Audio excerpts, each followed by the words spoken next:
ইফতারের টেবিলে আলুর চপ থাকবে না, সেটা কি হয়? আর সেটা যদি হয় কিমা আলুর চপ, তাহলে তো আরও মজাদার।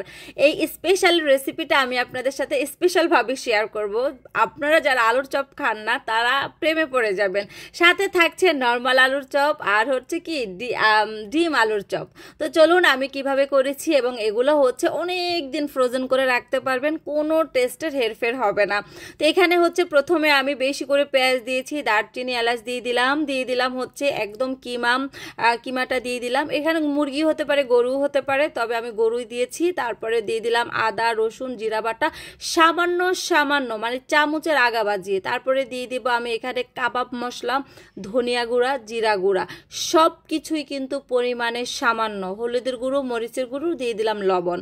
তারপরে দিয়ে অনেকটা সময় একটু ভাজা ভাজা করলাম, যেহেতু ওগুলো হচ্ছে কাঁচা মশলা, সেই মশলাটা একটু কাঁচা ভাবটা দূর করতে হবে। এরপরে দিয়ে দিলাম একটু সয়া সস, বেশি সস এখানে লাগবে না, দিয়ে দিলাম টেস্টিং সল্ট, এতটুকুই। প্রত্যেকটা জিনিসই আপনাদের হাতের নাগালে আছে, প্রত্যেকের ঘরেই গরুর মাংস আছে। আমাদের যাদের 4 জনের ফ্যামিলি, তারা কিন্তু যখন আধা কেজি গরুর মাংস বা 1 কেজি এনে 4 টুকরা একটু উঠিয়ে রাখবেন, তারপরে করে নেবেন। এই তো হয়ে গেল আমার কিমাটা। তারপরে এখানে হচ্ছে আমি এখন আলুর চপের জন্য নিয়ে নেব বেরেস্তা, তারপরে নিয়ে নেব এখানে পুদিনা পাতা, কাবাব মশলা আর হচ্ছে মরিচের গুঁড়ো, লবণ।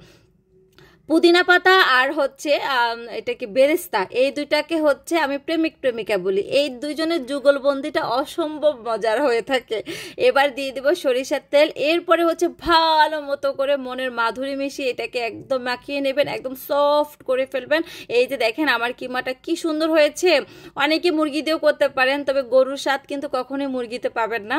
আর এইদিকে হচ্ছে দেখেন আমার আলুটা যে ধরাটা কতটা পারফেক্ট হয়েছে, সেটা একবার দেখেন। আমি আলু দিয়ে কি সুন্দর একটা শেপ করে নিলাম, একটু ভাঙলো না, তেরা বাঁকাও হলো না।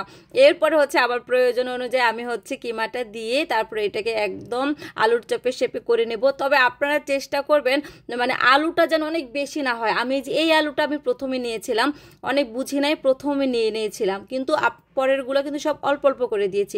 আলুটাই যদি বেশি হয়ে যায় তাহলে কিন্তু খেতে ভালো লাগবে না। এরপরে হয়েছে 3টা ডিম দিয়ে ডিমের চপও করে নিচ্ছি, ভিতরে ডিম দিয়ে তারপরে এরকম লম্বা লম্বা সাইজ করে নিয়ে নিব। আসলে ইফতারের টেবিলে যেদিন যেটা ভালো লাগে সেদিন সেটাই খাবো। তবে কিমা আলুর চপটা লিটারেলি আমি প্রেমে পড়ে গেছি। আমি গতকালকে প্রথম মায়ের রমজান ছিল, আমি হচ্ছে 3টা আলুর চপ একাই খেয়েছি। আমি কিন্তু কোনোদিনও আলুর চপ খাই না। তো যাই হোক, আপনারা অবশ্যই ট্রাই করবেন। উপরে একদম মানে ক্রিপসি ছিল, আর হচ্ছে ভিতরটা ছিল সফট, আবার ভিতরে ছিল একটু শক্ত, বুঝতে পারছেন। তো এগুলো সব বরফ হয়ে গেছে, আমি একটা বক্সে করে রেখে দিব। যতদিন ইচ্ছা ততদিন লাগে খাবো, কোনো প্যারা নাই।